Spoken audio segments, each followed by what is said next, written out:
How accurate is this clock? It's a little fast to me. Yeah. That's my, what this says, My 5:29. satellite time says 5:29. I just assume it's satellite. Okay, Nobody can argue with that, right? okay.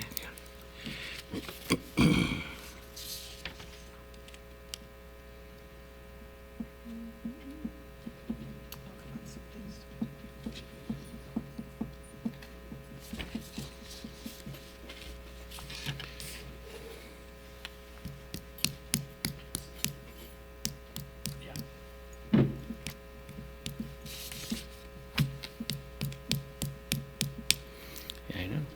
It's 5:30. Let's do it. Okay, the time is, call this meeting to order. It is now 5:30, June the 3rd.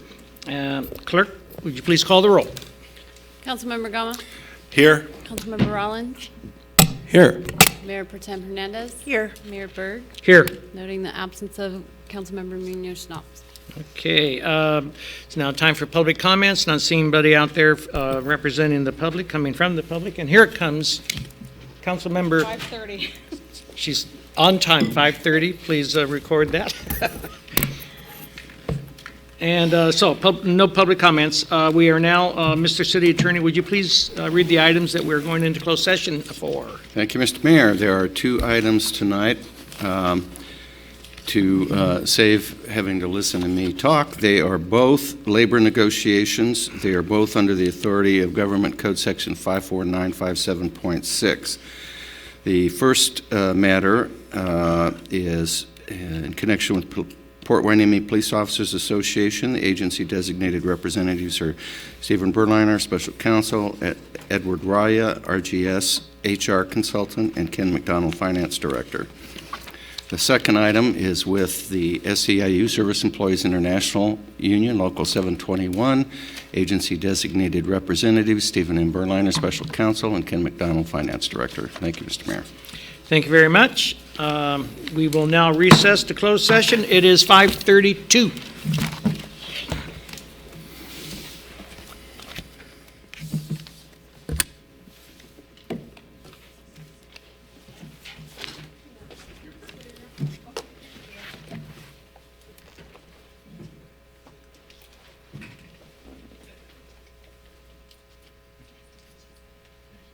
Thank you, Richard. Mr. Rollins. Usually I used to be called Richard from my mom.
I bought these, and I gave each of the council members one. Oh, But yours okay. is, I chose that one for you. Okay, thanks. It's like one of my favorite. Yeah, very, I just ordered Very them. I mean, appropriate. it doesn't look like Wainini, but it's, it's, Wainini here. it's like old school. Yeah, yeah. Yeah.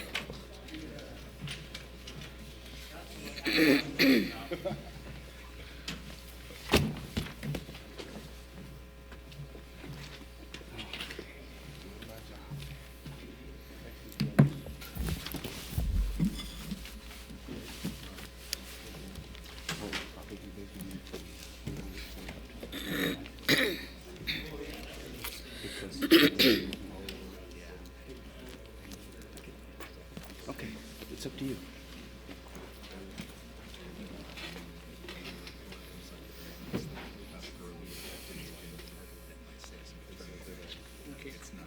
So, because there was a lot of stuff this time, and I wanted Kevin to come. Item 6. I don't want to Oh, yeah. Item 6. meeting in charge. Item 6. Mayor, whatever you want. Yeah, it's 6.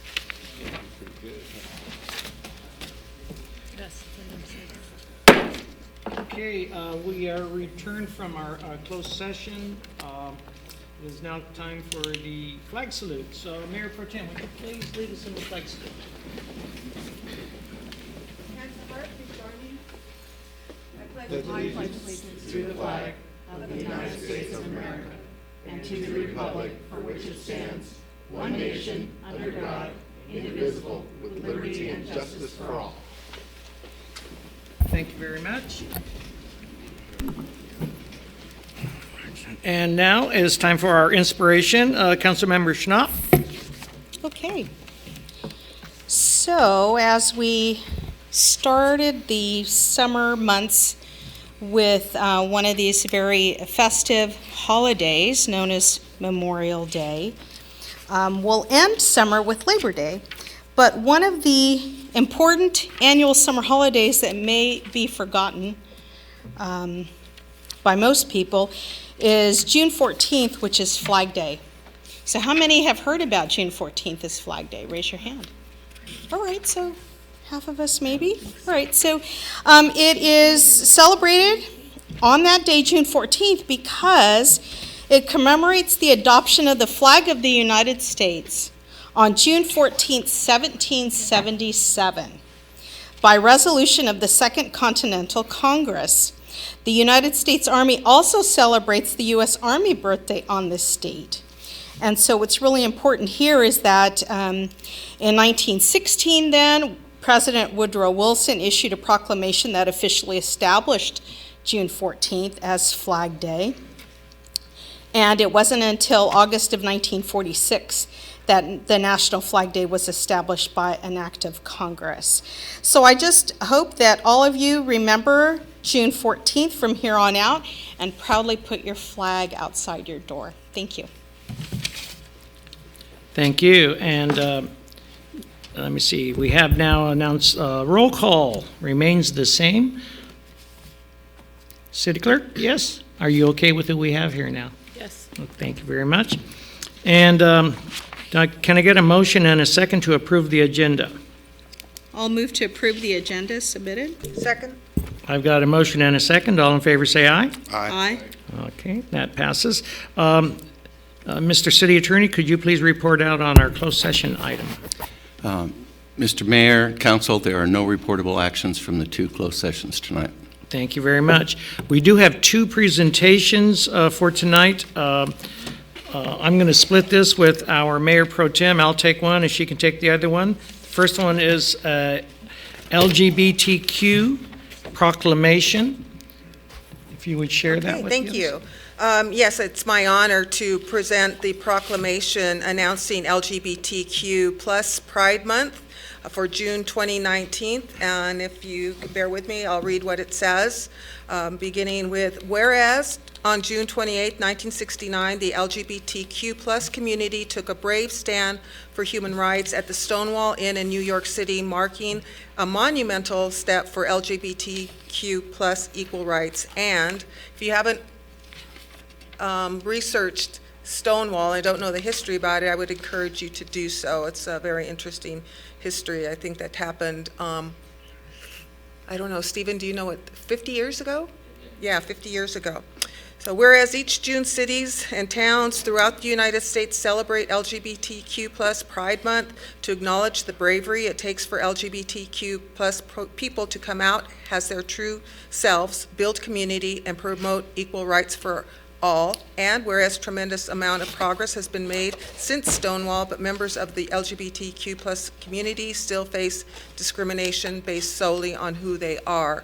And whereas in December 2010, the House and Senate passed and President Barack Obama signed the Don't Ask, Don't Tell Repeal Act of 2010, and under its provisions, restrictions on service by gay, lesbian, and bisexual personnel ended as of September 20th, 2011. And whereas Pride Month offers the community an opportunity to reflect upon the discrimination and equality that has troubled LGBTQ+ people while celebrating and embracing the work of individuals and organizations who have continuously fought to create equality for all.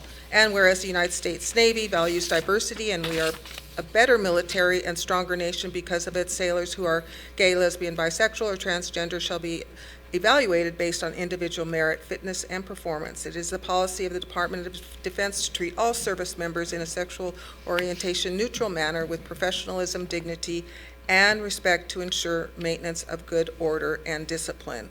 Now therefore be it proclaimed that the City Council of Port Hueneme takes great pleasure in honoring and recognizing the month of June as LGBTQ+ Pride Month in the City of Port Hueneme, California. And is there anybody here to receive this proclamation?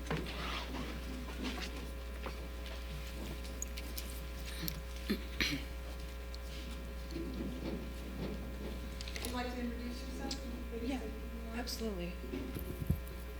So, good evening, Port Hueneme City Council. My name is Genevieve Flores Haro. I am the board president of Diversity Collective Ventura County, Ventura County's LGBTQ organization. On behalf of Diversity Collective Ventura County, we'd like to thank you for this proclamation in honor of Pride Month. It is particularly important as this year commemorates the 50th anniversary of the Stonewall riots, and it's important as we enter this Pride season that we remember the Stonewall riots as a turning point for LGBTQ rights, and that moment would not have been possible without Marsha P. Johnson, Sylvia Rivera, and other trans women of color. As LGBTQ people, our visibility is our resistance and our resilience. And 50 years after the Stonewall riots, while we have gained much as a community, there's so much work to be done. I would like to note that in 2019 alone, 6 trans women of color have been murdered, the most recent being 2 days ago in Dallas on June 1st. The number's probably higher as these homicides go unreported. Trans women of color have a life expectancy of 35 years compared to 79 years for everyone else. In terms of our active duty military, there are about 6,000 estimated active duty military members who identify as part of the transgender community. They've been under a transgender ban from the federal administration beginning in April of this year. And so, we must do better, we can do better beyond, just throwing a rainbow on something and calling it a day. Lives depend on it. And as I mentioned earlier, our visibility is our resilience, and that's why proclamations like this matter. Holding hands with one's partner in the street if you identify as community matter. Ventura County is celebrating our own 20th anniversary Pride event, August 17th at Promenade Park in Ventura. And so we'd like to extend the invitation to the council, to everyone here to help us celebrate and join us in community and help create a more inclusive world. Thank you so much. Did you say June 17th? It's August 17th. August 17th? Yes, August 17th.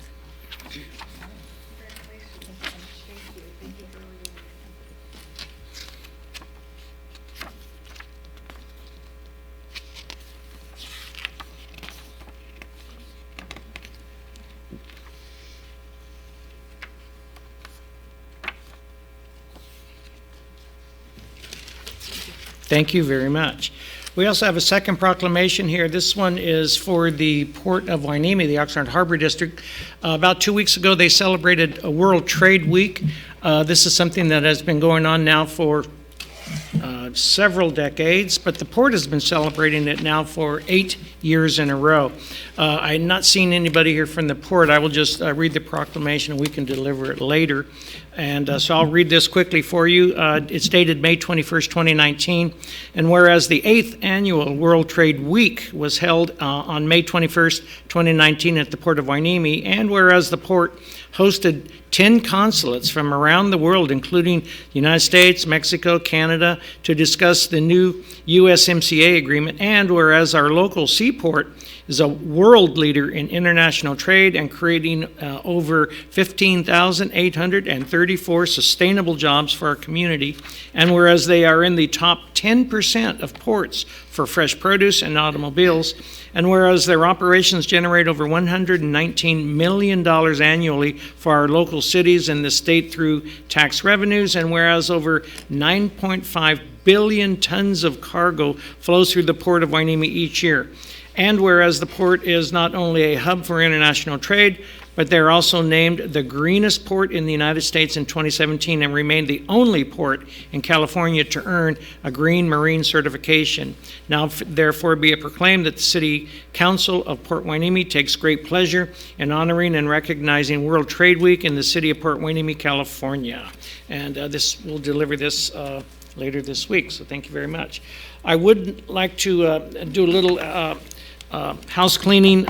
We do have one item on the agenda that I would like to suggest we move up in the order of things, and that is item number 6, the new Indy plant. I would like to have that item moved to right after our consent agenda. Let's get that out of the way. We'll do the consent agenda, then we'll hear the Indy plant presentation. If that's okay, may I have a motion? I'll move. And a with second? that. Second. All in favor, say aye. Aye. Good, so we'll take care of that then. So now we have public comment. I have one speaker's card. That is for Robert Bromber, Hueneme Foundation, El Presidente. He's here. Welcome. Actually, I have two things I'd like to talk about tonight. One is to thank the city. Don't get that very often. And here's the reason why. The gentleman over here, Rod Butler, and a couple of members in the audience, Mr. Villafana and Mr. Camarillo, were very kind enough to assist the Hueneme Foundation in the acquisition and placement of a sensor array, which is also being hosted by the city on the J Street lift station, abandoned. So we now occupy it. It is a key component to the sensor arrays that we're currently putting up. We have 3 fully operational. We have 2 more to go. We are getting readings from the array on the Port Hueneme station, and it's quite edifying. And I'd like to not get into that because I think I'm going to be part of the agenda later on when we talk about the other plants. However, I have one other thing I'd like to bring up. One of the missions, as you might know, for the Hueneme Foundation is one, and that is to get a brand new sewer treatment plant, which we share with the city of Oxnard.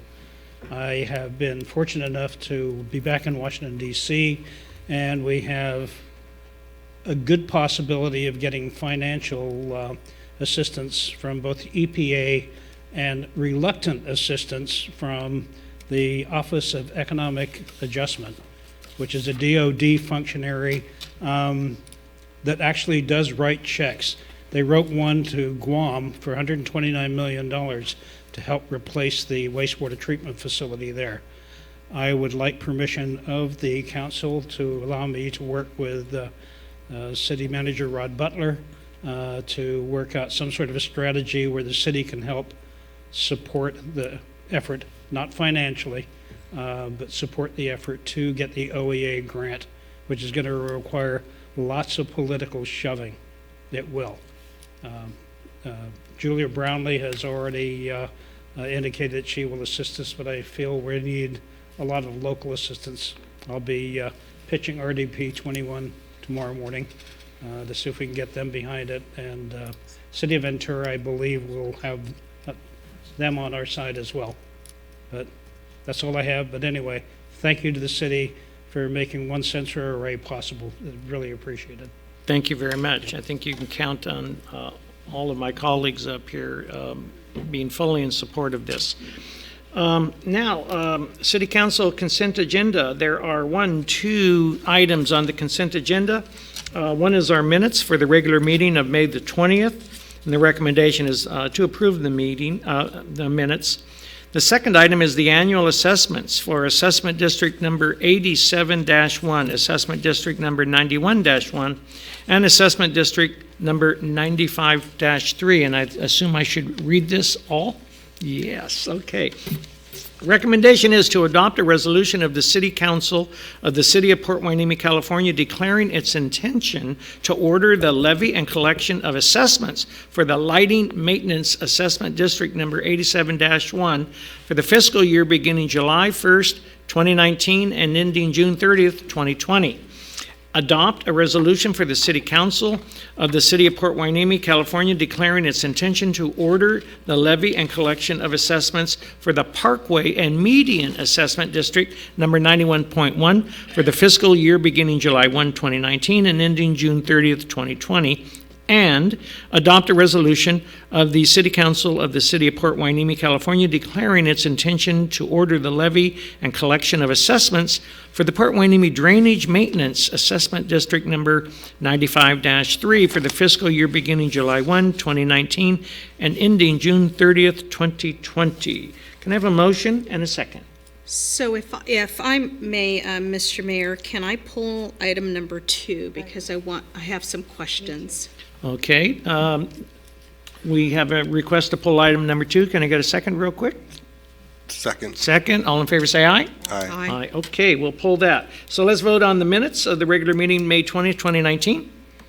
I move approval. Approval and? Second. Rich has seconded it. All in favor say aye. Aye. Aye. Okay, so now, should we pull that out now? Let's talk about these Yes. resolutions. Yes, thank you. So if I could start, Mr. Villafana, can you come up to the Both of you. microphone? Oh, we Both. got 2 of them now. Right. There might be 2 of them answering questions. So I know in the past we've had these, they come up regularly on the agenda for the City Council to consider. But I believe there was direction maybe given, or at least an understanding that we would wait till there's enough money there so that they would not be subsidized by the general fund for the improvements that are done. And so I'm saying that 2 of the items here for this call out for a subsidy of the general fund. There's one for $106,000, and then there's another subsidy for $72,569. And so I want to know where we are in the whole process of maybe not having to dip into the general fund, and could we wait another year to have then the total amount so that there's no extra coming over? All right. Good evening, City Council. First of all, background. The Lighting District was established in 1987. That's why the number 87.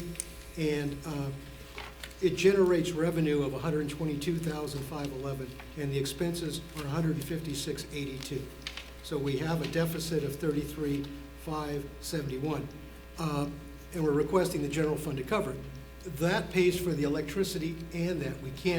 We've got to go forward and pay for that. We can't, it's an ongoing expense to operate the lights, the street lights. So is it where then we're out of balance with what we are collecting? Yes. And then there's a way to fix that? And does that take more than maybe a year? Because we may need a consultant and doing a 218 or whatever it is, right? Is that kind of the process here? That is correct. We're out of balance with what we're collecting. And I was going to confer with our city attorney. We've been reviewing the original documents to see if there was a provision to increase the amount of the levy based on the cost of living. And there is one for the drainage assessment, but our research to this point, we've not seen that there was anything in the Lighting District or the Parkway and Median District to do that. We're still looking at the documents. We haven't found everything, and I was going to confer with our city attorney and discuss the options, what we'd have to do to come into balance. So you're saying that 87-1 is the one, that's the lighting. Correct, that's the lighting. And so with that one, we're trying to see if there would be a cost of living increase that we could, Well, we have not found documentation that was adopted in the original resolution that allows for a cost of living or inflationary increase. But I was going to confer with our city attorney, see what the process is, what we would have to do, what the risks are, and then come back to the council on that. and which one is the other one that, We've got the other one is the Parkway and Median. That was established district, that's number 91-1. It was established in 1991. We have revenue of $178,813, and our expenses are $251,387. That's $72,560. And you may recall that at one time, the city was not paying for water used in the median.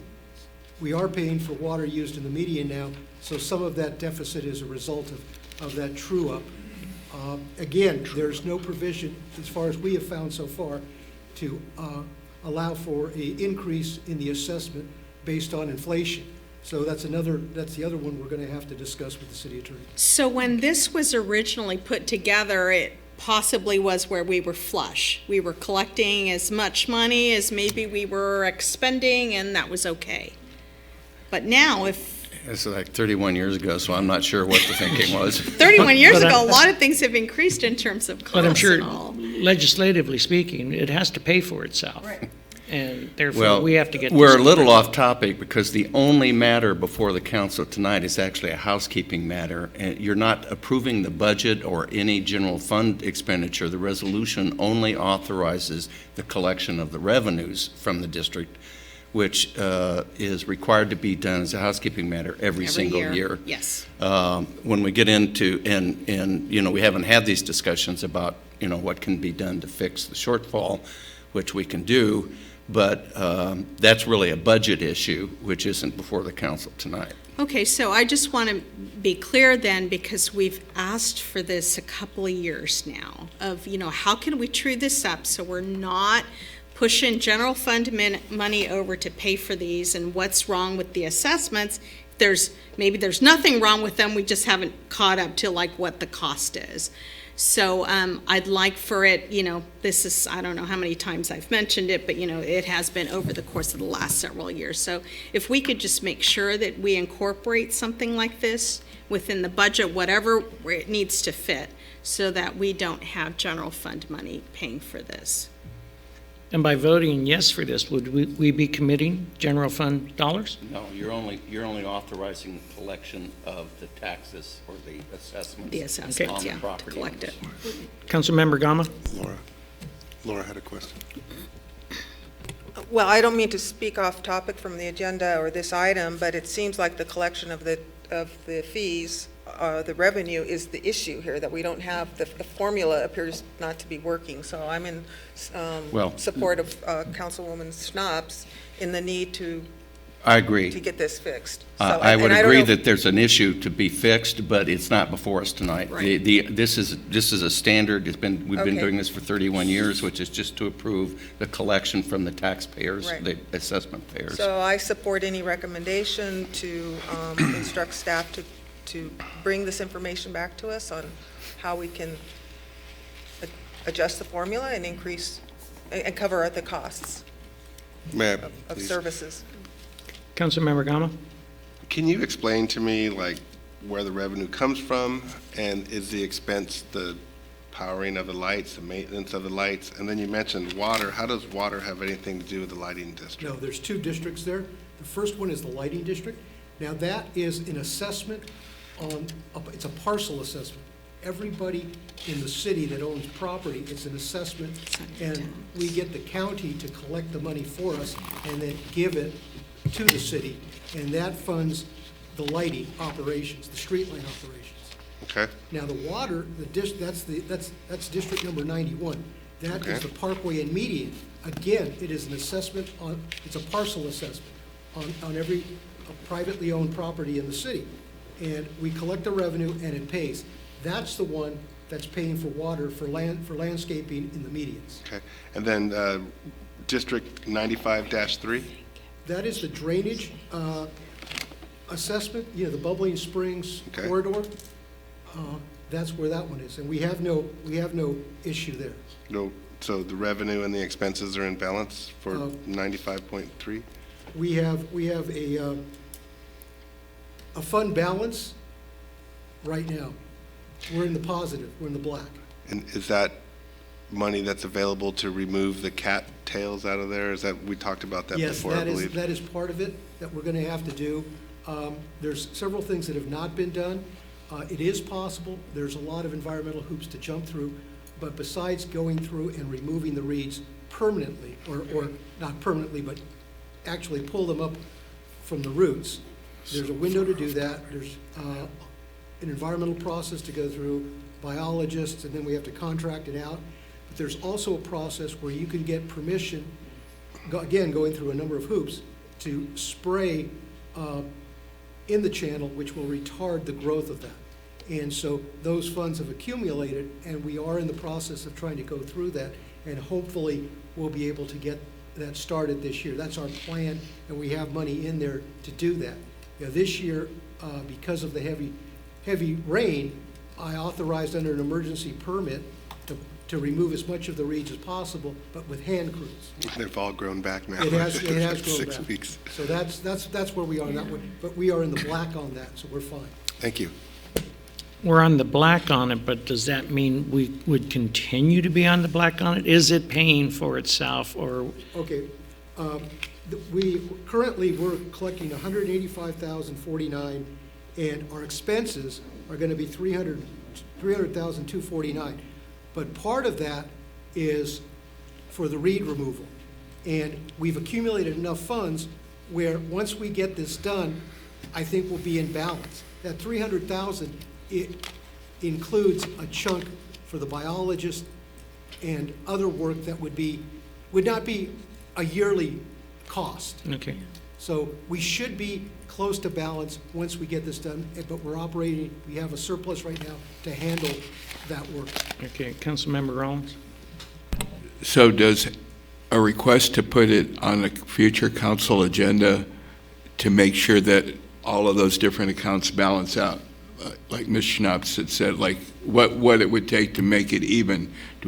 Should we request to put that on the agenda now? I think there's or- consensus from the council here tonight for staff to do that. And it was on the original 2017 strategic action plan to look at each of these districts and bring a report to the council. So I think we know we have to do it. Every time this comes up, I do remind the council, and it doesn't go over well usually, but it's more complicated than it sounds because of the way court decisions and the law has evolved since 1987 on assessment districts. It would be cool if we could just say, okay, we're spending $300,000 a year and we're only bringing in $220. Let's make up that $80,000. Let's just assess it out to the parcels and take a vote of the council, and it'll be hunky-dory. Unfortunately, It's a 218 problem. it's a long Yeah. process. But the council still should have that information and be presented, especially since we have so many new council members, just so you understand at least what your options are. There aren't a whole lot of good or easy options, but we should still give you that information. So we'll find a way to get it done in this new fiscal year, and there are at least 2 or 3 really good consulting firms that do this all over. You may remember Oxnard had a major issue with its assessment districts a few years ago, and it was during the Nyhoff era. Greg brought in one of the firms that I'm familiar with, and their situation was way more messed up than ours is. I don't think we have so many issues with mistakes in parcels and confusion with that. It's our thing is just we're not collecting enough money every year on some of these to cover our costs.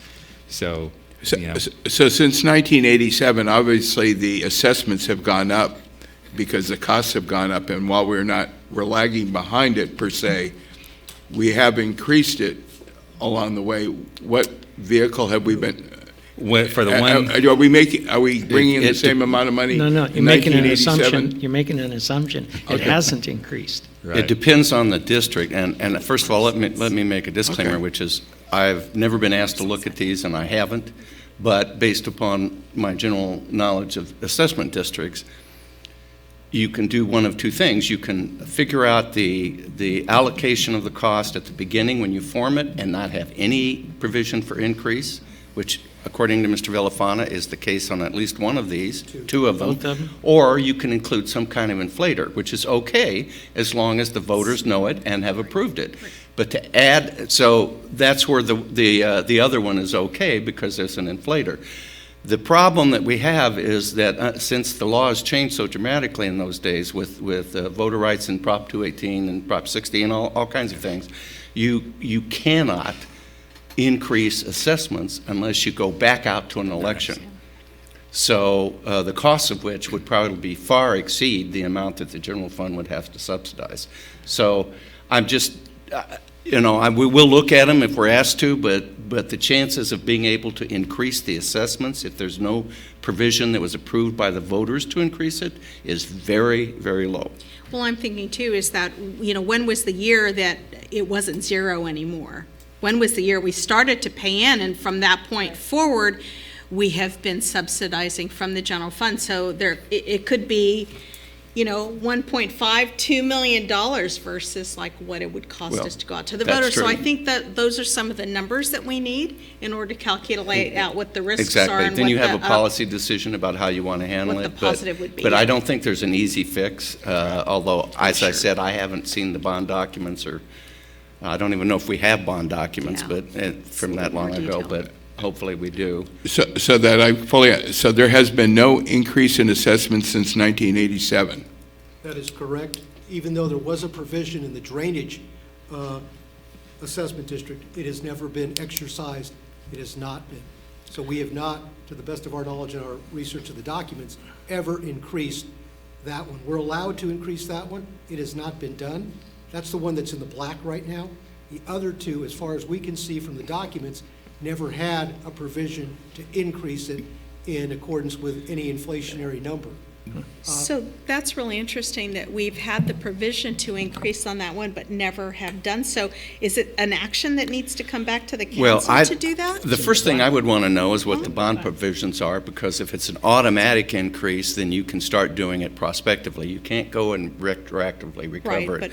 But forward- if it's based upon actual cost of living increases, then you have to calculate that. There's just no, I can't give you not one a black easy and white answer right. tonight, because it's a very complicated area of the law, and it depends a great deal on what the original bond documents say, Interesting. which I've never seen. Just please understand our sensitivity about the general fund and Yeah, how we I- want to protect that. I do. That's why I wanted to say tonight, there's not an easy fix to an assessment district shortfall. So I was just wanted to give you that heads up. A piece of positive information, perhaps. So when we do these new LED lighting, then are we doing LED lighting in the lighting district? These are streetlights.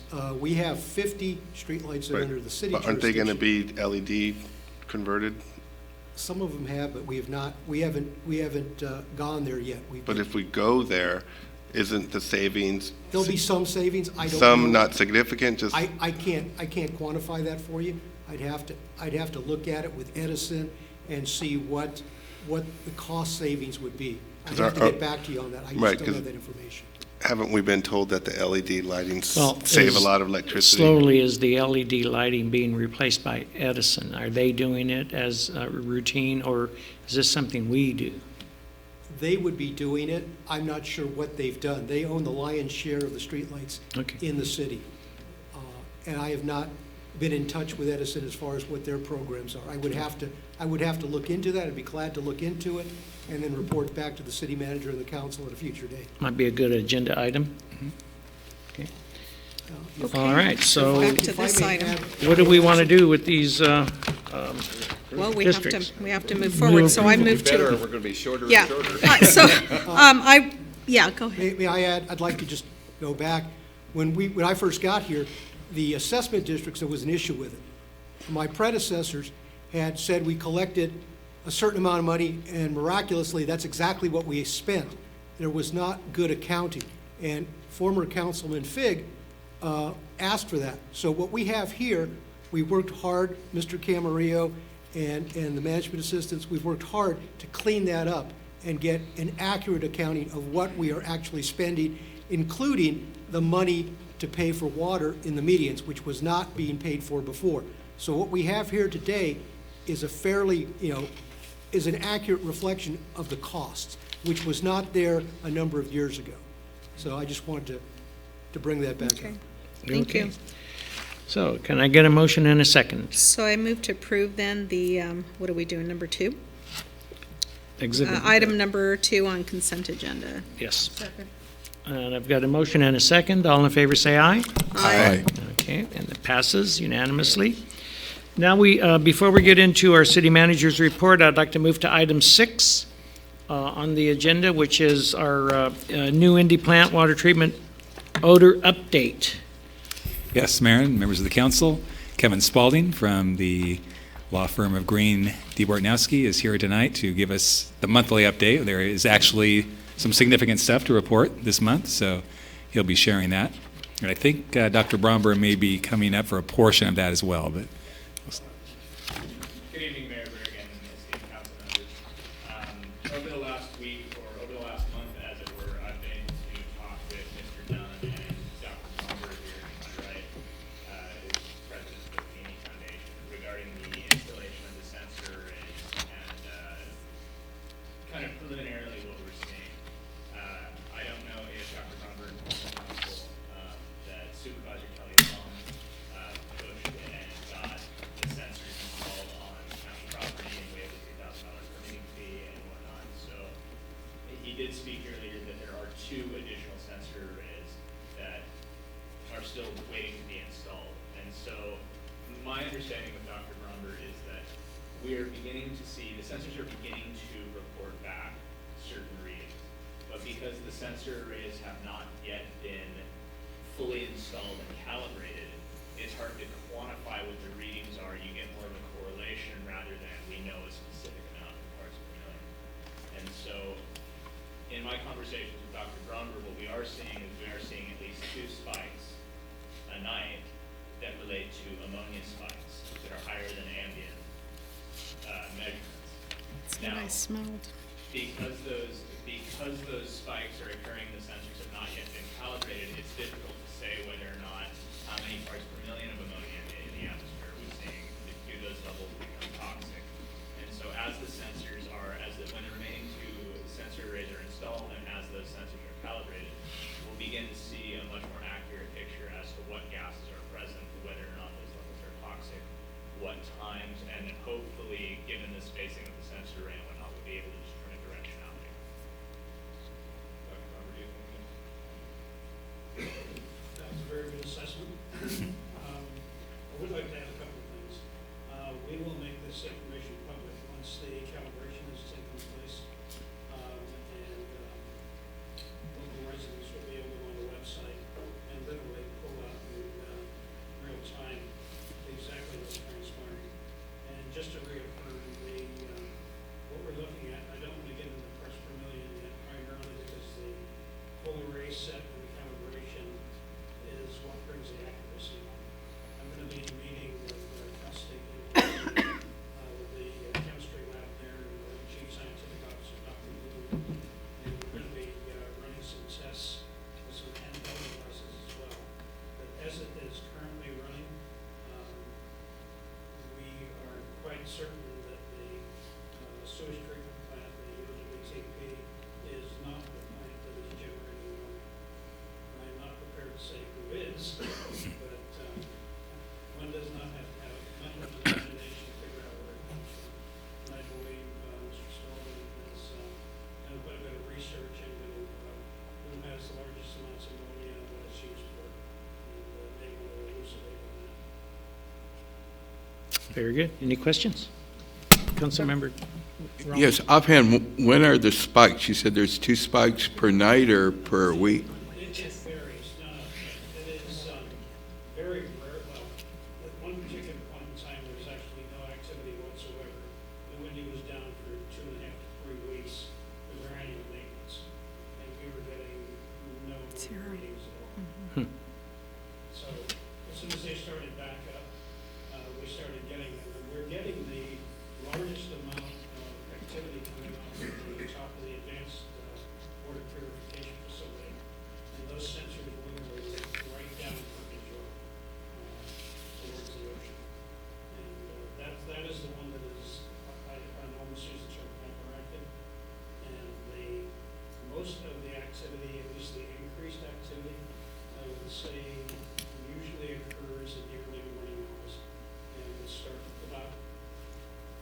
Sometimes as early as 10 a.m., 10 p.m.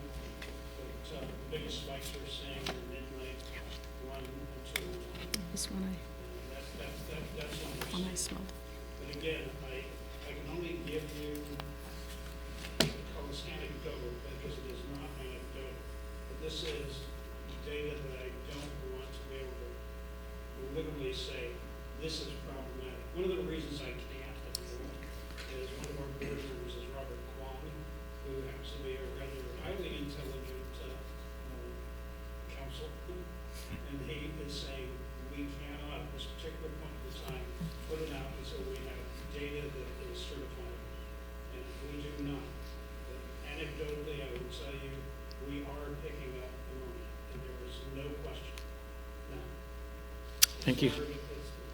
Thank you. Councilmember Schnott? Yes, so thank you, because that's what I originally smelled, and it was about a midnight kind of wake-up call for me. And it has come back, but not as strong as that time. And I know that something changed when the plant changed ownership, because before then, we didn't have anyone really in the audience ever come up and tell us something was going on. And about that time, then everything changed. The whole world changed out here for the beach community. And that's when we started to hear more things on social media, have people then come in and report. And so I thank you for taking the charge, taking this on. I know that you still have some hurdles. And I'm glad that you had staff and others help you with part of this, because this is really big kind of investigative can of worms. But I think you're onto something here. Also, I saw on social media, maybe it was 2 months ago, where when these sensors first came in, you were actually having somebody do some research on it or take the data and kind of make something of it. What we currently are working on, and I shared some with Mr. Spalding, with all the warnings that I usually give him, the graph, unfortunately, at this particular point in time, for every gas that we're sensing, which is NOx, nitrous oxide, hydrogen sulfide, which is clearly from the OWTB, and the NH for the ammonia, which comes from somewhere.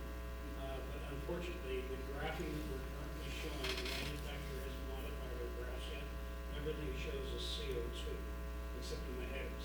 That is not going to be put out. We are not measuring CO2 at all. But it's problematic. I've been working with the Ventura County Pollution Control District, and they're loving the graphs, except it keeps coming up as, when are you going to get these fixed? Because we don't want to put those out with CO2 splattered all over the place when it is not CO2 measured. We have no incentive.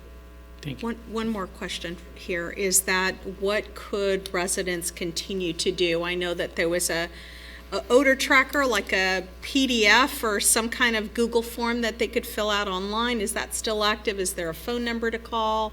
How could we report some of these I things? think Tom Dunn would be best on answering that. I think he facilitated that operation. Okay. The only other thing that we're going to be correlating is, and it's crucial, we're tracking also temperature and humidity. The wind direction, we're going to be tying in with the NLAA, and also here at David Base Ventura County. So we'll have that nailed down as well. So there's still a lot of moving parts that have to be tied together. Right now, it's functioning well with 3 sensor sites. One at Surfside 1, your site, we'll call it that, and also the advanced water purification facility. The Ventura County plant should be up soon. We're still jumping through some permit hurdles. Thanks to the oratorical skills of Mayor Berg, he was able to help push that waiver of the $2,000 fee out of our wallet and put it back on the top of Ventura County. But we hope to have that array up, I think probably within the next 2 weeks. And then the last one will go, I'm very interested in this one. On McQuaid Boulevard, there's a pole that is owned by a company called Crown Castle. There's a Wi-Fi supplying company.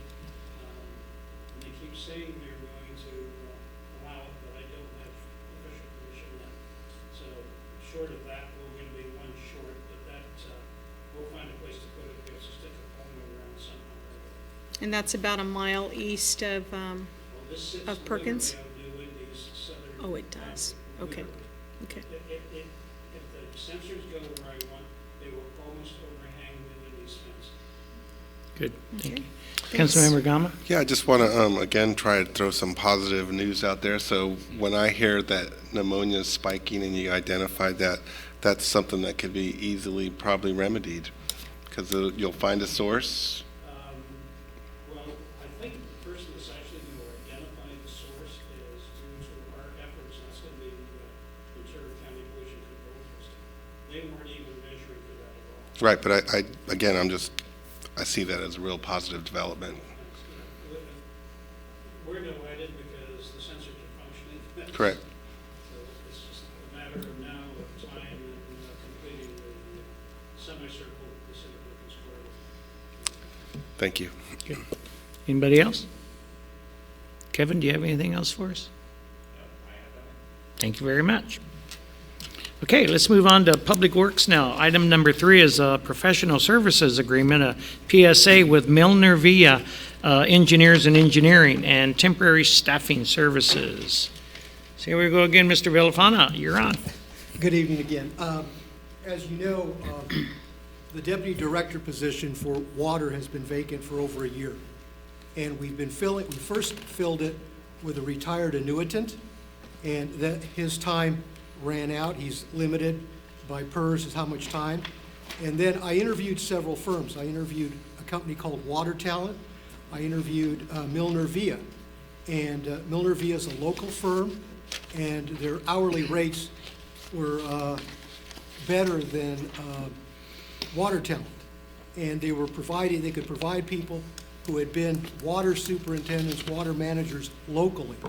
And so we retained them for 2 months under the signature of our city manager, who's authorized to approve up to $20,000 with a hope that we could possibly fill the position.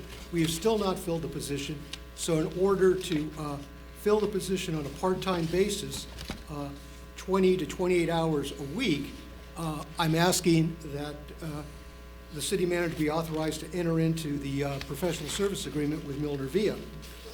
In addition to providing part-time support in the old Hickox position, they're going to be tasked with some other items.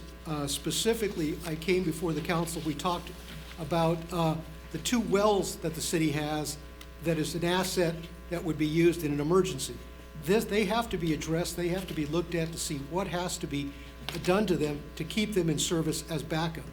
I have not had the time to deal with that, but one of the tasks that Milner Via is going to have is to go forward with that and give me an assessment of those 2 wells. And in addition to providing the personnel to fill on a part-time basis the old Hickox position, they're also going to be working to gather information to get the city into the CalWarn system, which is a regional mutual assistance, so that if we have a major water line break, we can call in help from other jurisdictions. And tonight, Mr. Milner was gracious enough to come to our council meeting. If you had any questions of him, he is available to answer those questions. Does anybody have any questions? Yes, Mayor Pro Tem. For Mr. Villafana, on your Exhibit A for the scope of services, is this well job included in here? I don't see it. If so, which item? If it's No, not, this was just not included in there. It is, Mr. Milner and I have talked about it, and it's our intent to add it to the scope of work. It just did not make it to this exhibit. But it's also as support as needed by the Public Works Director. So he will be tasked with it. Is that going to increase that $84,000 price tag? No, that's within, we're hoping that we can fill the position in the next 4 months. The amount I'm asking for provides, it costs between $12,000 to $15,000 a month to have that part-time person there. And also that gives me money for 4 months, and then also funds available for Milner Via to address the other tasks that I'd like, specifically the wells and the CalWarn and a training manual. Okay, thank you. Mayor Pro Tem? So, how long will is this contract for? Is it just till they meet their deliverables and we reach that $84,000 price tag? Or how long is this contract expected to last? Well, we're going to be going back out in a recruitment. The city manager is working with Bill Avery to go out and re-recruit for the deputy water position. Right now, I'm estimating 4, maybe 5 months. Hopefully, we fill the position. So that portion of the contract would drop off if we fill the position, and they would just be tasked with a number of other items to assist me, specifically the well assessment and some of these other items that I'd like to get done. Mr. Mayor, I would point out to the council that Section 7 of the agreement says that it runs from June 2 to December of this year. Okay, thank you. Councilmember Gama. Yes, you mentioned that their hourly rates are very reasonable. Correct. Okay, because I'm looking at the hourly rates. If that's reasonable, I'm in the wrong job. But they're quite. The other firm was $40 an hour more. Okay. Okay, and then the other thing that I noticed, it might be a typo, at least I hope it is, on the insurance. It looks like the limits are 2,000, 1,000. It's a million, probably. Is it a million? Is that well, if it was a million, there would be another zero. But again, I think it was a typo. Yeah. Okay, so we're talking 1 million, 2 million Yes, limits? yes. And with the excess coverage coming from the our JPIA? I'd have to double check that, but this is the standard agreement that has been vetted through our city attorney. Yeah, it looks like a typo. It looks like there was a Big zero typo. left Yeah. off of the end of each number. Okay. That kind of troubles me a little bit because the template has the regular numbers, so I'd be curious as to how it got changed, so. So we'll correct that, I Yeah. imagine. Councilmember Schnapp. There's also another typo on the tender fee schedule. Ventura is misspelled, but you know. You typed this up. Anyways, I think this is really important. I believe it provides the water team with some leadership and some deliverables on this consulting contract. And there's also then, the other thing that's really important is to see about what we do with the wells that we have as part of our asset and what would be needed if we needed to exercise those.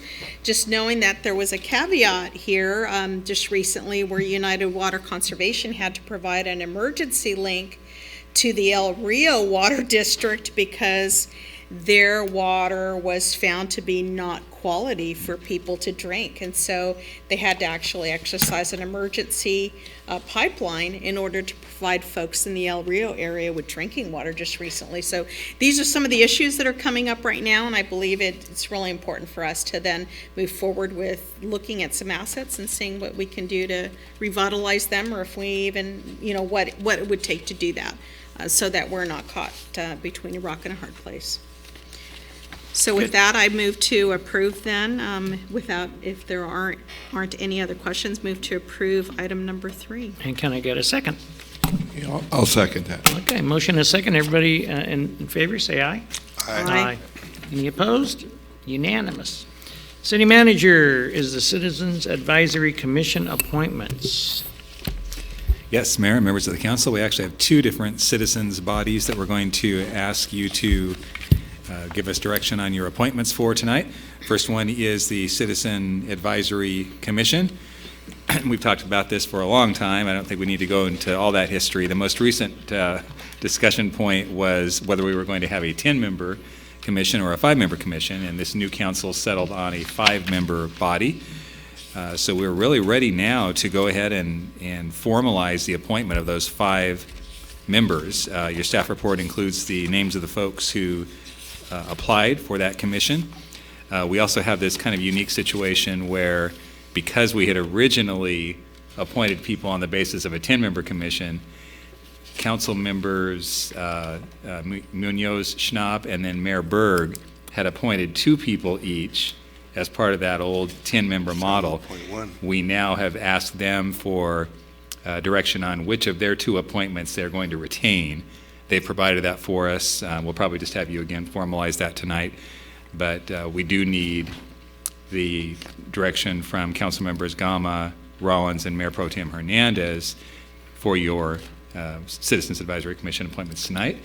And assuming that we come to consensus on all that tonight, then we will get moving on actually getting this thing going after all this time and getting their first meeting set up, getting them some Brown Act training through the attorney's office, and finally move it forward. Okay, thank you. I'd like to nominate Larry Downing for Citizen Advisory Commission. And how do we want to do this? Just vote on each one? Well, we're appointing them, not. Each one gets a Appointing right No. now. point, yeah. Appointing them. And then you and I are clarifying say which ones we nomination? want. Okay? Excuse me, Mr. Mayor. The resolution requires that you guys have a three-council vote on it. Agreement on it? Okay. On each member or on the in total body? On each appointment. On each Has to be appointment. approved by at Okay. least three council members. But since the procedure is for each appointing, unless there's an objection to an appointment, then I think a single motion to approve all of them would be okay. So let's get them out then. Councilmember Rollins, you got a name for us? Becky Bruning. Okay. Becky Bruning. Okay. And it is my privilege to appoint Stephen Alclair.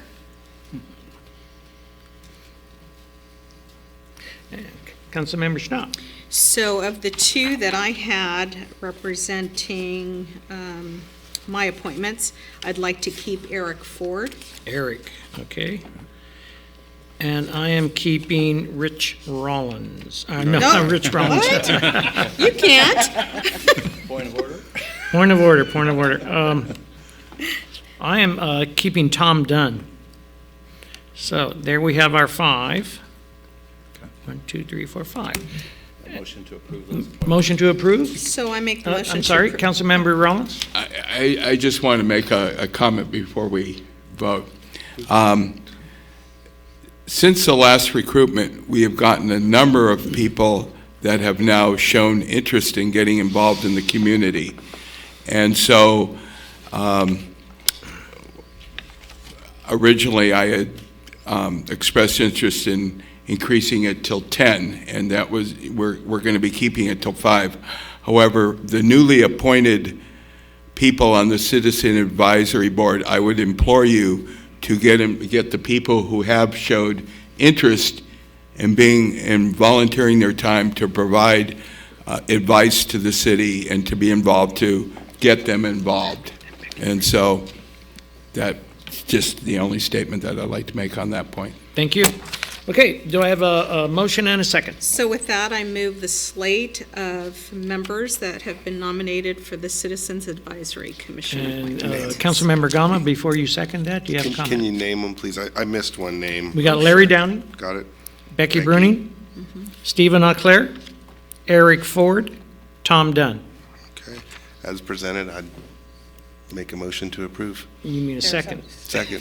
Thank you very much. All in favor, say aye. Aye. Aye. Okay, now we need to appoint a, Mr. City Manager? Yes, so the next one is the Measure U Citizens Oversight Committee, and you'll recall that this is required under state law for these local sales taxes that are approved by the voters. Part of that requirement is that you must have a local citizens oversight body to meet periodically throughout the year and help make sure that those funds are used in accordance with what the voters were told in our case, Measure U, which was our local 1 cent sales tax measure. So we received 6 applications that are listed there on page 1 of your staff report. There are some specific criteria for these members. Must be 18 years of age or older, may not possess any felony convictions, are residents and registered voters within the city of Port Hueneme. 1 member shall be either a business owner within the city or have qualifications that include accounting, budgeting, or other relevant areas of fiscal and financial responsibility. And then we also noted that elected officials at any level of government and employees and/or employees of the city of Port Hueneme and the dependents of local elected officials or city of Port Hueneme employees are ineligible to serve as members of this committee. So again, 6 applications received, and we just need council direction tonight on your 5 Okay, appointments. Mayor Pro Tem. I'd like to appoint Dawn Taylor, Don Taylor.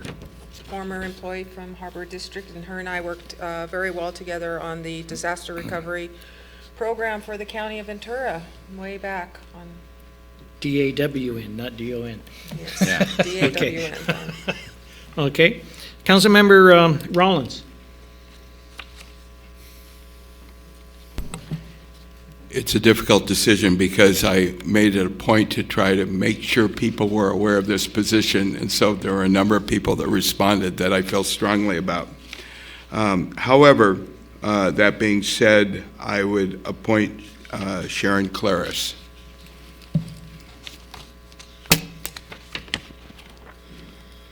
Okay. Councilmember Gama. David Schnivner, Scrivener? Scribner, I'm sorry, David. S-C-R-I-B-N-E-R. V-N-E-R, Scribner. Okay. And Councilmember Schnapp. So I am happy to appoint Mr. Chuck Morgan, who actually was a former VP of an aerospace corporation, so he has the fiscal operations and business leadership. Okay. Thank you. So we have, and my choice is Richard Nick, who had been on my previous choice for the Citizens Advisory Committee, so moving him over to this one now. So we have Richard Nick, Dawn, D-A-W-N, Taylor, Sharon Claris, David Scribner, and Chuck Morgan. Can I get a motion and a second? I move to accept the slate. Second. Got a motion and a second. All in favor, say aye. Aye. And that's it. We've got our two boards. I have a question. Mayor Pro Tem? Okay. So now that we've approved both these slates, what are the marching orders? What's the next step for both of these committees? What can we tell them today as far as what to expect? Yeah, so the city clerk can probably be the interim city clerk. She's here with us for her final week. We'll be in touch with each of them just to confirm the appointment, and there'll be some next steps included as part of that email correspondence. Part of that also is going to include any Brown Act compliant issues that we have as far as financial disclosure and any other paperwork that was not included in the application itself. And then after that, we'll get to actually scheduling meetings with them. And again, a first step for both will probably be Brown Act training from our city attorney's office. Great. Councilmember Gama. Who's going to set the agenda? Or agendas, I should say. Set their own agendas. Okay. I'm sorry, they'll set their own agendas. The committees will set their own agendas because that's how they act independently as an oversight kind of thing. But they will be guided by staff and, if necessary, the city attorney's office as to what their scope of authority is and what they should be looking at. And, especially the second one, which is a state mandated one. They specifically have duties there. So they'll set their agendas, but it has to be within the scope of what their duties and authority constitute. Councilmember Gama. Well, so if we have a issue to task them with, is there a process for that? If you have an issue with An what? issue to give them? Oh, absolutely. You Okay, can so suggest it that's to the kind of city like. manager, and that can go on the agenda. Yeah, that was the whole idea with the Citizens Advisory Commission, is that they would really get their assignments from the council so that they're working in conjunction with the goals and the direction that the council provides. And let me clarify, when I say they set their agenda, what happens is the same basic thing we have here, which is the city manager prepares an agenda and then you approve it. They're not going to be full-time people, so they're not going to do clerical work or set agendas or type them. Staff is going to do all of that, but they will decide by a majority vote if there's particular things they want on, and if there's things that the council wants them to consider, then the city manager can insert those. Do we have like a rule book, ground rules? I mean, it's gonna, No. we'll learn as we go. Okay. Councilmember Schnapp. Yeah, so my understanding, though, was back when Linda Lee was here, that she had started to work with the Citizens Advisory Commission. So she had reached out to the group and had done some things possibly. Did she do any training? That is possible because we had that first group of people that were appointed. I know we got financial disclosures from some of the folks who had been appointed. So she definitely had made some initial contact with the people who were appointed under the old system. There were no meetings, though, I can tell you that for sure, that it never progressed to that point. Okay. Councilmember Rollins. Yeah, I would confirm as a former member that there were no meetings or any kind of education at that particular point that was given to me. However, I know that the Oversight Committee is planning to meet, or it's scheduled to meet once a quarter. Am I correct? Yeah, the way we set it up in the resolution is basically quarterly meetings. That could change in a particular year. They may need to meet more frequently than that, but we see that one being in a typical year 4 meetings. And then as a follow-up, what is the intent, and remind me if someone else knows, for the advisory board? How often are they to meet? I'm trying to remember if we put that in the resolution or not. I would say no more than monthly for that one, again, just because of the reality of our staff resources right now.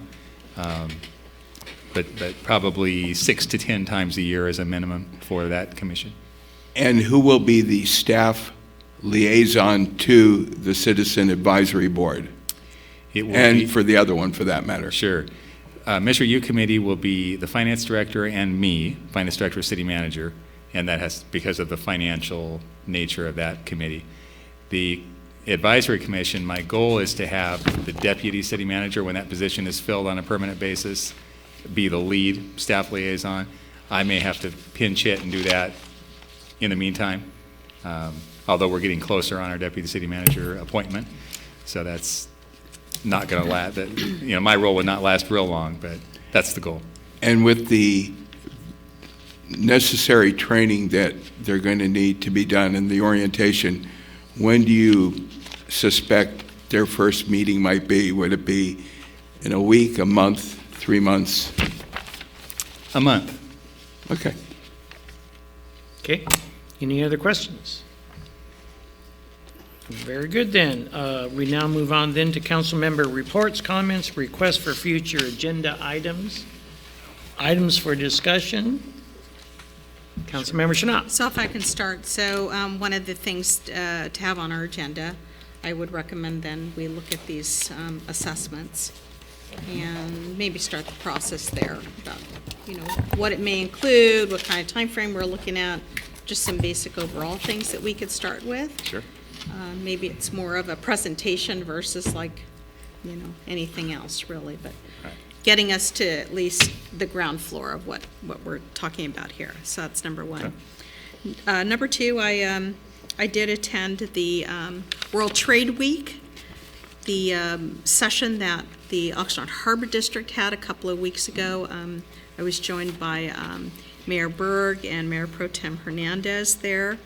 It happened over at the Harbor office, and I don't know, there was maybe about 120 people in attendance. It seemed like 120, 130. It was a full house. Yeah, and great speakers. I believe it was really very interesting to see all the representation of the different countries. So we had Argentina, Bangladesh, Belgium. They called themselves Flanders. Canada, Ecuador, Guatemala, Hong Kong, and Mexico. And each of them got up and talked about what they did. And so Bangladesh, they're chasing number 1 and number 2 when it comes to trade from that area of the world. Argentina, of course, has wonderful things that they offer us, including that wine called Malbec. Canada, really very interesting how closely we are related to our neighbors to the north. And then some emerging partners like Guatemala and Ecuador and what they provide for us here. So really interesting what they're doing in terms of developing their own ports or taking a look at what other things they could provide. Bangladesh even talked about how they've come up to 4th position in the world. Apparel and footwear for them constitutes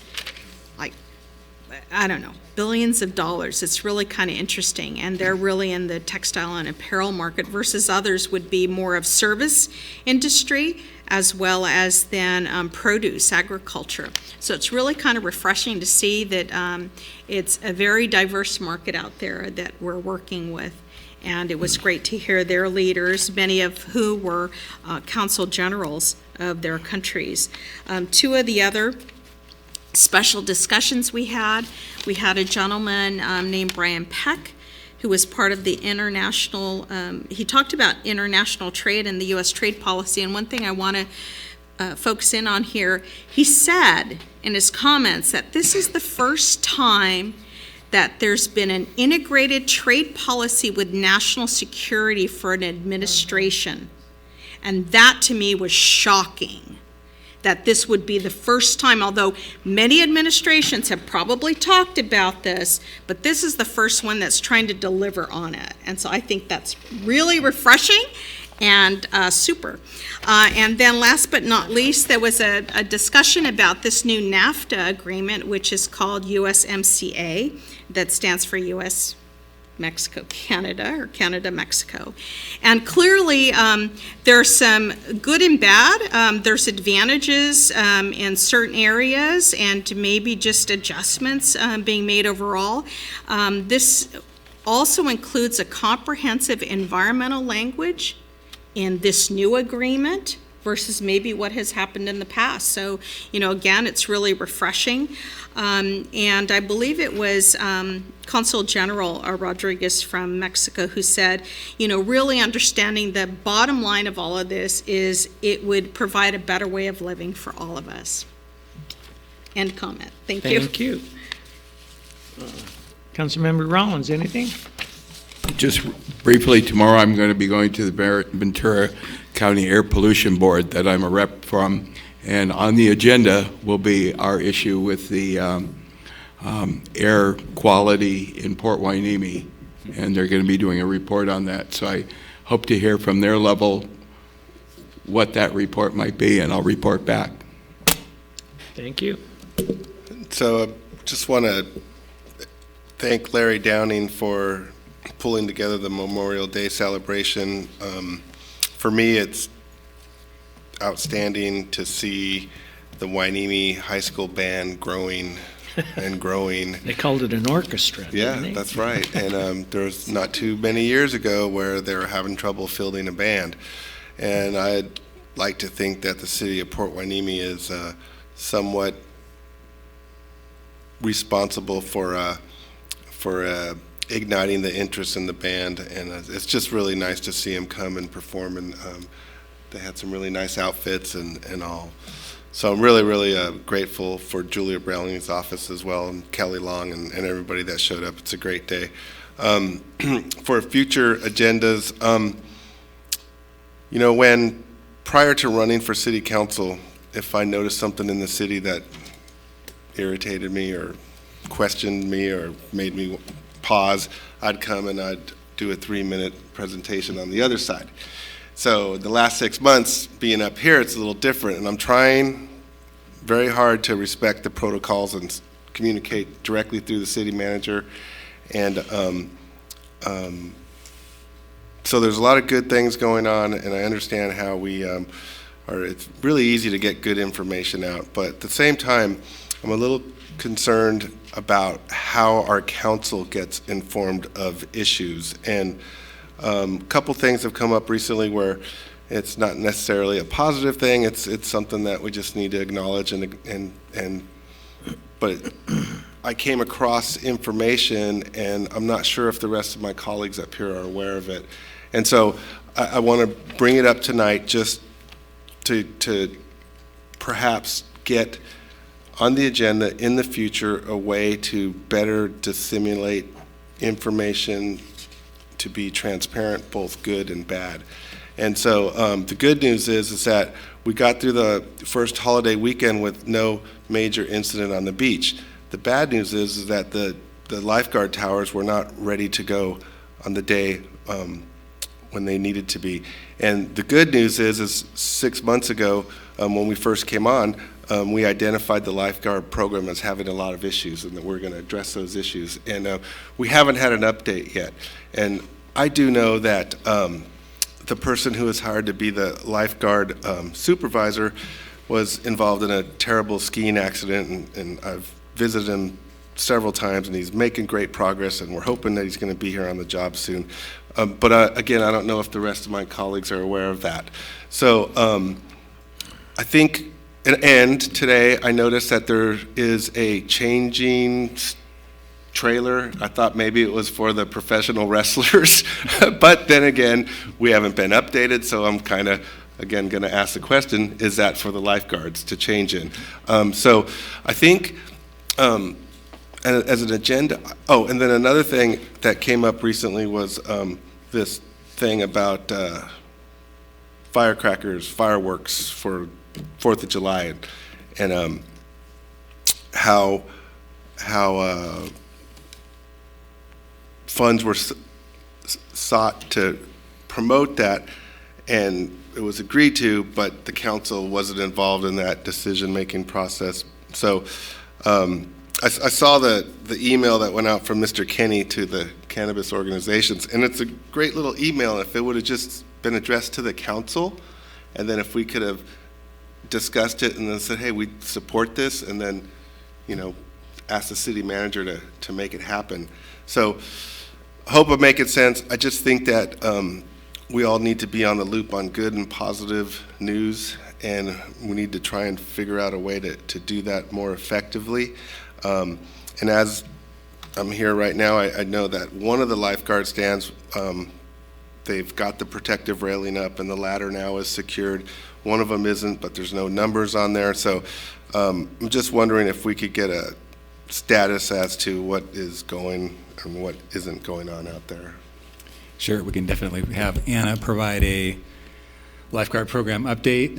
We'll talk about whether it's best to have her come and do that in a public meeting setting, or maybe just through a memo between now and your next regular meeting, because there is progress on those things. You noted the tower that has been repaired. There were also 2 towers that were damaged as they were being moved. Wasn't our staff. It happened during the moving process. But those also, I think, were in the process of being repaired today, or will be this week. But we'll have Anna either come here in person or have a written update for you, kind of early season, now that we're through the first weekend. How's it all going? And then, yeah, the fireworks thing is a little bit trickier.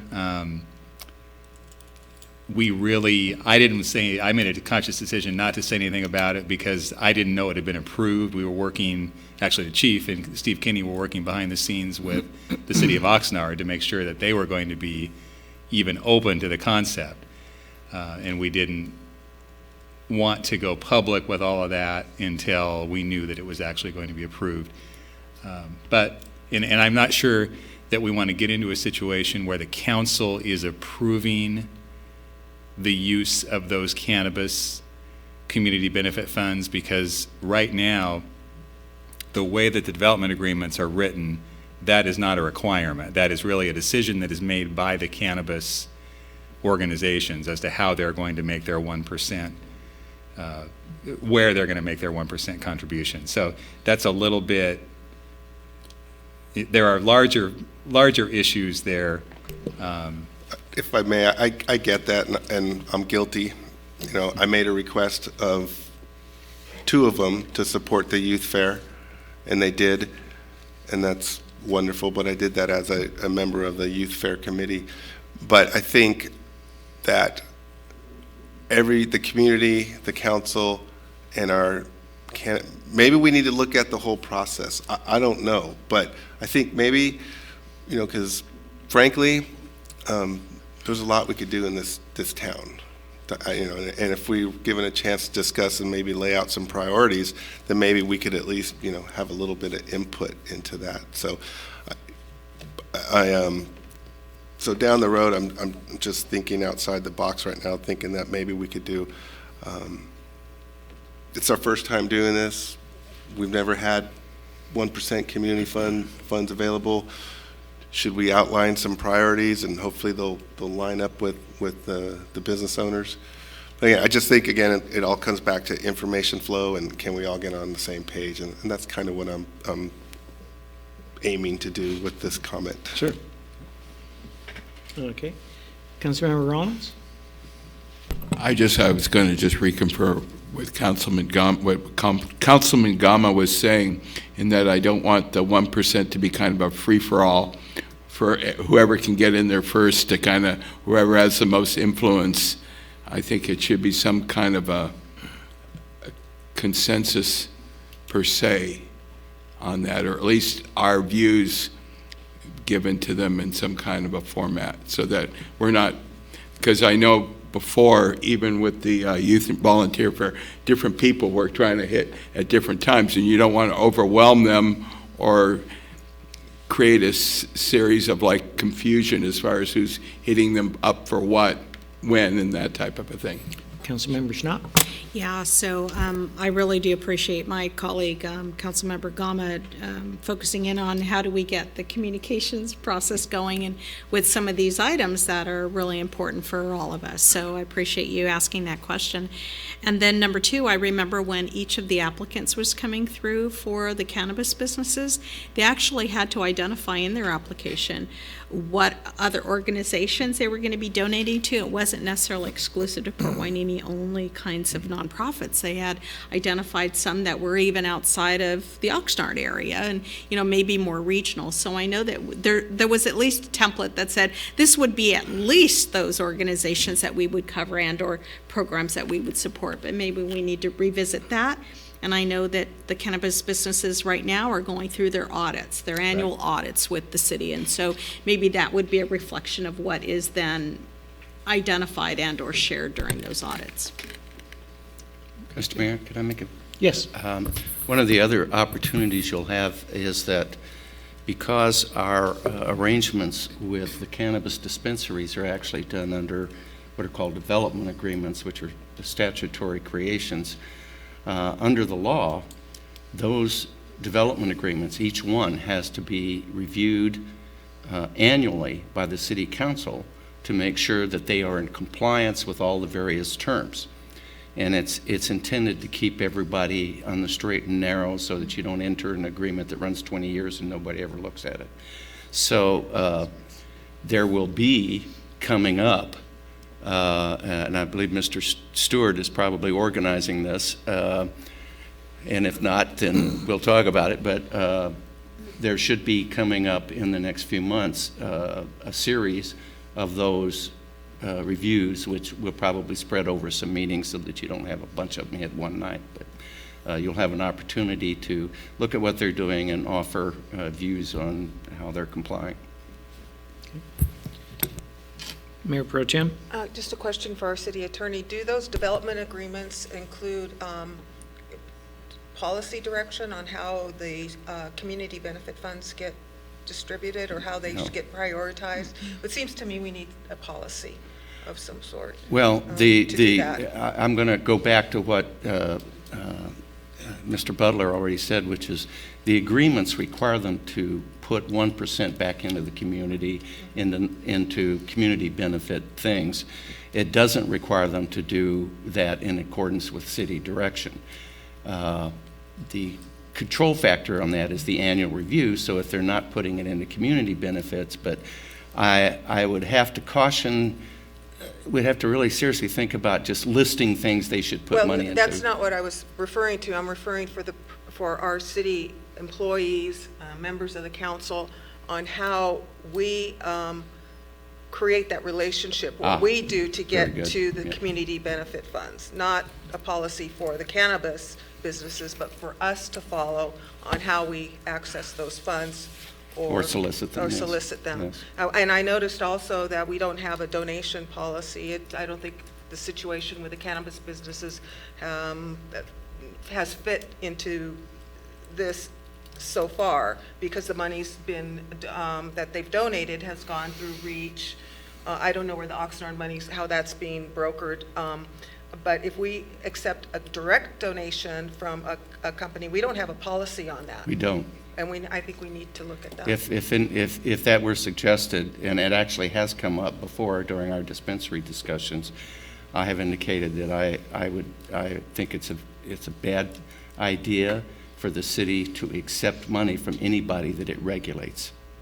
And we regulate them. We review them, their compliance every year. I think it sends a very bad public message that we're taking money from somebody that we oversee. Okay, so there might be other entities that want to donate to the cities, and for those That's reasons, correct, we would need yes. a policy. Okay. One more Another one, Mr. Gama. question. So did I hear you say that we could take a look at the ordinance on an annual basis and have a discussion with not only the dispensary, but our community development director, and see if we could tailor it a little more to the needs of the city versus what the business operators' needs are? That's not what I said. I said believe that we there's- review the ordinance annually. It's not, the ordinance, doesn't come up for review unless you specifically ask for it. None of our ordinances are automatically reviewed. I mean, you have an ordinance that's adopted as the law, and until you see the need to change it, it stays the law. What I'm talking about is that state law requires that any city that approves a development agreement review it annually to make sure that the party with whom they've entered into it is in compliance and not just getting some kind of freebie. So that will come back to us. It doesn't really have anything to do with our ordinance. It's state law. And it's included in the agreement so the dispensaries all know that they're subject to it, but it's not a matter of our ordinance. Well, we do have the opportunity to review the development agreements, is what you're saying, on an annual basis. Yeah, not to change them, but to review Yeah, their just to- compliance yeah. with them. Because it would require their agreement to change it, but it doesn't require their agreement to review their compliance and tell them if they are not in compliance and what they have to do to bring it into compliance. Yes. One other thing on the cannabis businesses is I remember seeing on a few of them that they actually provide like free cannabis to those that can't pay for it. So it was some kind of process that they had within their own company to then, it's almost like, and I remember this not coming up very often, but maybe on one of them, maybe it was the first one. The medical side, yeah. So there would be those kinds of, and that could possibly fall into the 1% of donating back, but I do recall seeing that. Yeah, I have no present recollection. But sound like a president, don't I, of exactly what that happened about that issue, but we can certainly look at it. Mayor Pro Tem? Yes, just a couple of items. I had the opportunity to attend the League of Women Voters convention this weekend, and one of the items that I learned, which I think has some, our council would have some interest in, is the Prop 13 reform. They are pushing for a Prop 13 reform legislation, which could take several years, but they are working on it, and so I think that's something that we should keep on our radar. The second item I have was, we have a port committee meeting this week. I don't have minutes or the agenda for that meeting, but I think that we need to be sure we're reporting back out on that particular meeting, since that we're setting priorities for how the port community benefit fund is used. So. I think, wasn't there going to be like a list of the list that you both are discussing, both groups are discussing, that they would actually come back That's right. to this council? Yeah, and we've got that now. There is an agenda, as a matter of fact. Yeah, you probably didn't have a chance to look at it. I Probably just got early it today. to mid-afternoon, I sent you the agenda for the 5th, you and the mayor. Oh, okay, after I asked for it. Yeah. Okay. After she asked for it. I Just heard had to that. say that. Okay, later in August, I'm going to be attending the Association of Defense Communities conference up in Sacramento. That is on August 12 and 13. We are all invited to attend, so if any of us, anybody else wants to go up to Sacramento, please get a hold of Christine. She'll be able to help you get that done. Pardon me? The name of the conference? ADC, Association of Defense Communities.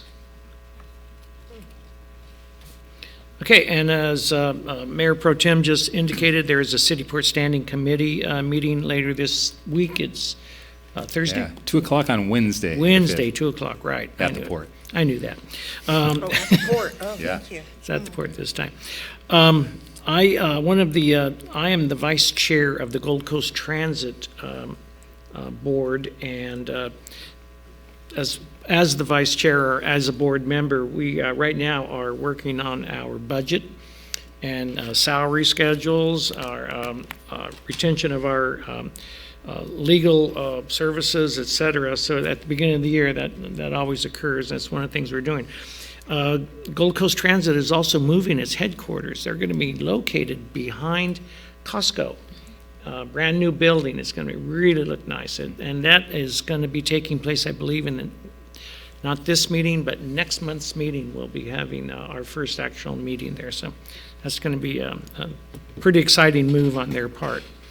I'm also on the Ventura County Transportation Commission, and we also are in that budgetary cycle now too.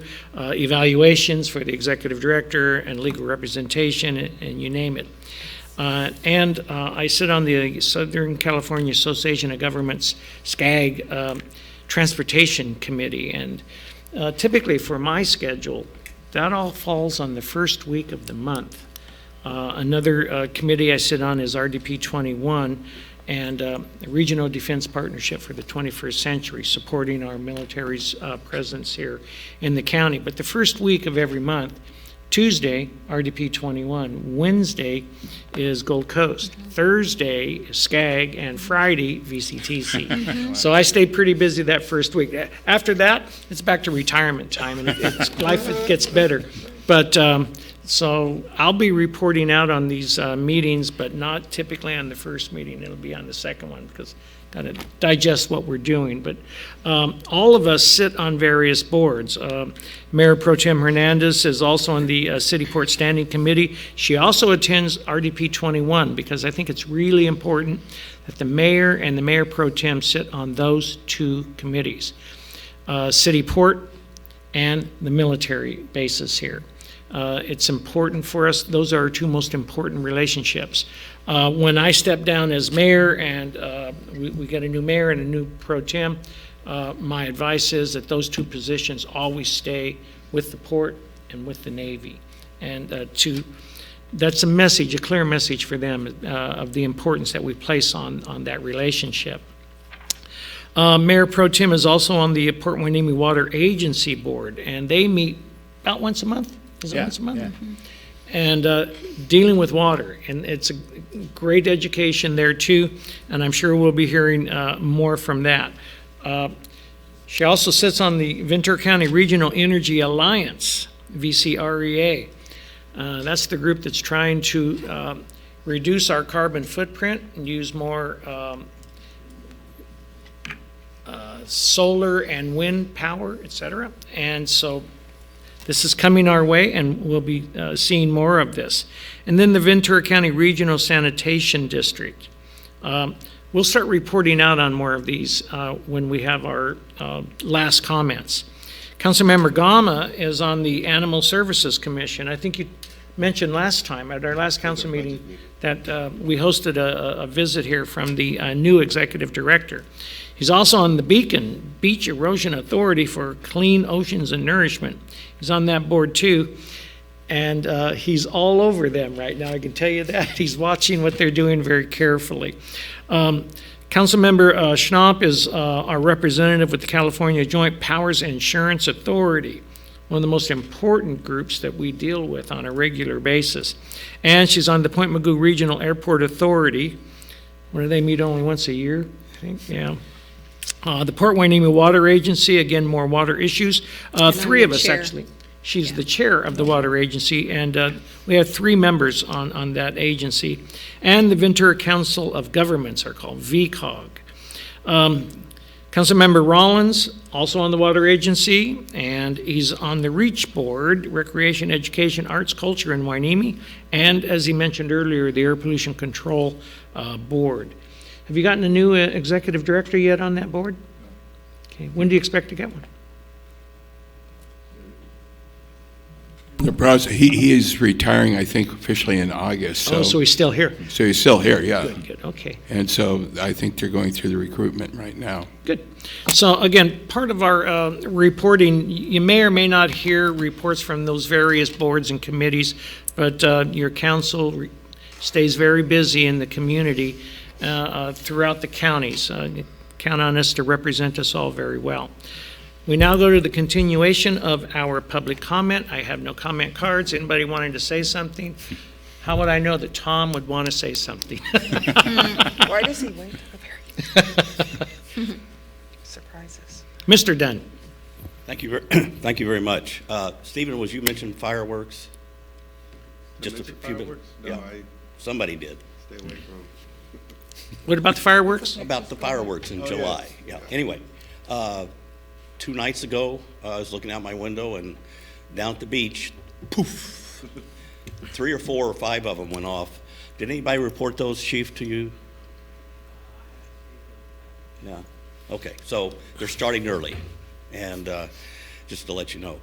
What I wanted to do was just update you a little bit more on the smelly air. We had a period of time when things settled down due to the holiday schedule, to the weather, or to maintenance going on over there at the new Indy plant especially. And in the last 3-4 weeks, it has picked up to where, as you said, it's almost back to the levels that it was in the summer and fall.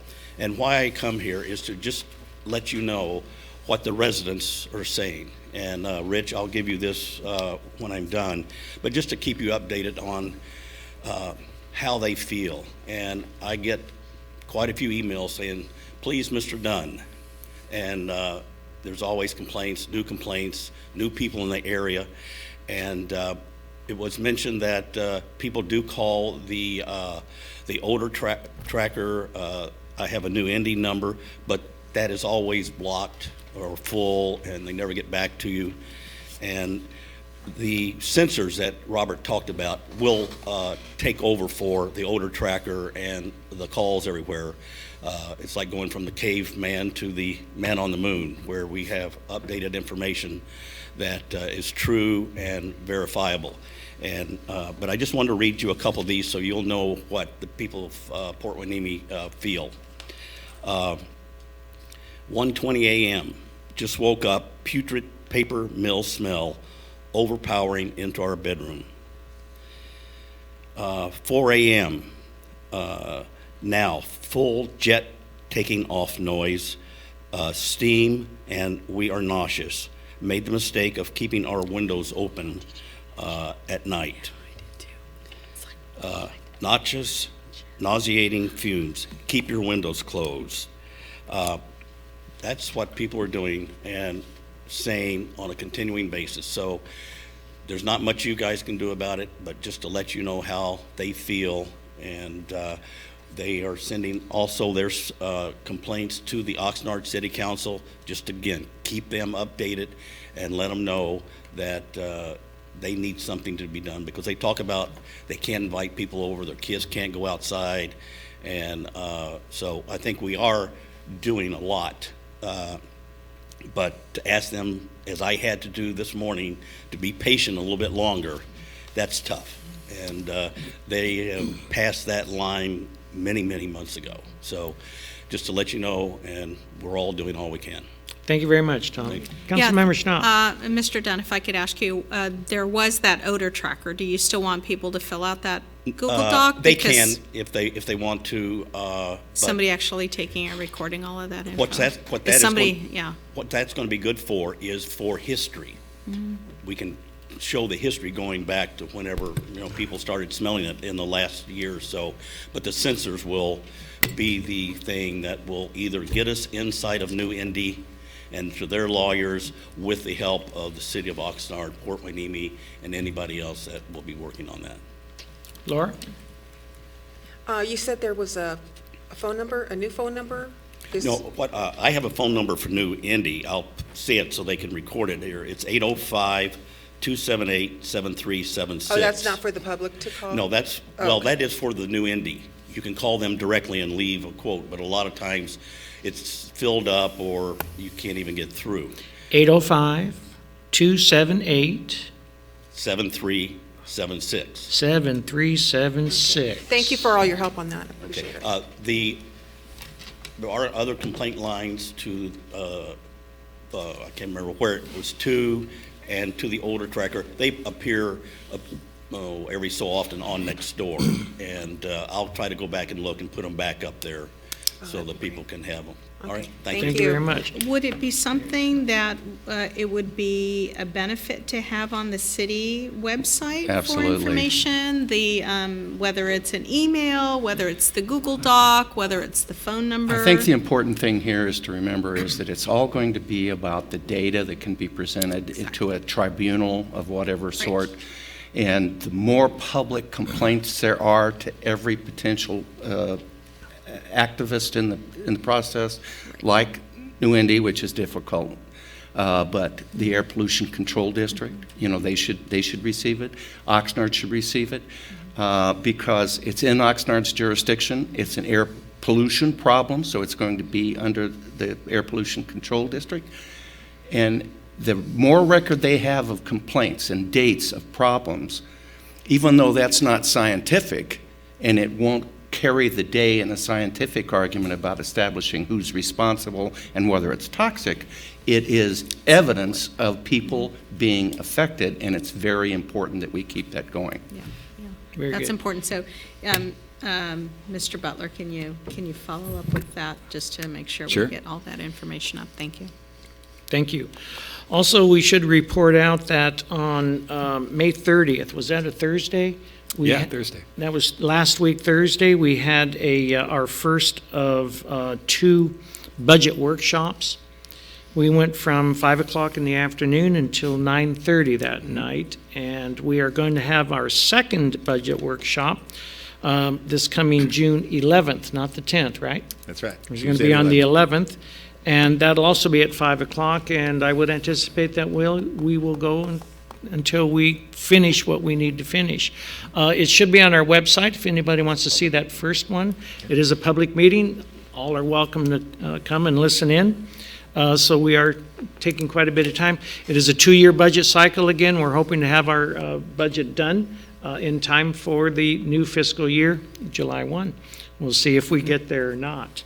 So if there are no other comments or questions, then Mayor, just real quickly, I know a couple of you at that budget workshop on Thursday night gave your thanks to Susan Doman, our interim city clerk, for since I think mid-January she arrived, but I just wanted to follow up on that and tell her tell the community how valuable she has been to us. She came to us again mid-January when our previous city clerk left to take a job up in Santa Barbara, and I knew she was really sharp when she first arrived because she is what's called an MMC, a Master Municipal Clerk, and I've heard what it takes to become an MMC over the years, and I know it's not something that you can just buy online one but night. at the time, you had no idea what Yeah. you were getting into. Yeah, huh? Not the way I became a minister, Yeah. But what I didn't realize was how big a celebrity in the city clerk world Susan is. She's like the Beyonce. She literally travels all over doing training for city clerks organizations, not just here in California. She was in Alabama recently, Arizona, training for professional municipal clerks organizations in those different states. So she's very well known. Like I said, I didn't realize that at the time, but it's just really done a good, excellent job for us in tackling some stuff that really needed to be tackled, as well as just the day-to-day, week after week agenda process work. So we really want to thank her for being willing to come to us in our time of need. Yes. Very high level of professionalism, I have to say. I've been very, very impressed, which I wouldn't have told her except that you brought it up. And now I have to be nice Thank to you, her. but Susan. Thank you, Susan. Councilmember Rollins. Yeah, I just want to confirm it, since our relationship of you coming here, it's been very efficient. You've been very helpful to us in a very nice manner, so thank you very much. Christine, you got some big shoes to fill there. Yeah. Big shoes. Okay, then this city council meeting will adjourn to our special meeting of June the 11th, 2019, till 5 o'clock in the afternoon. Our next city council meeting is the 17th of June. That'll be on a Monday again. So thank you very much. Good night.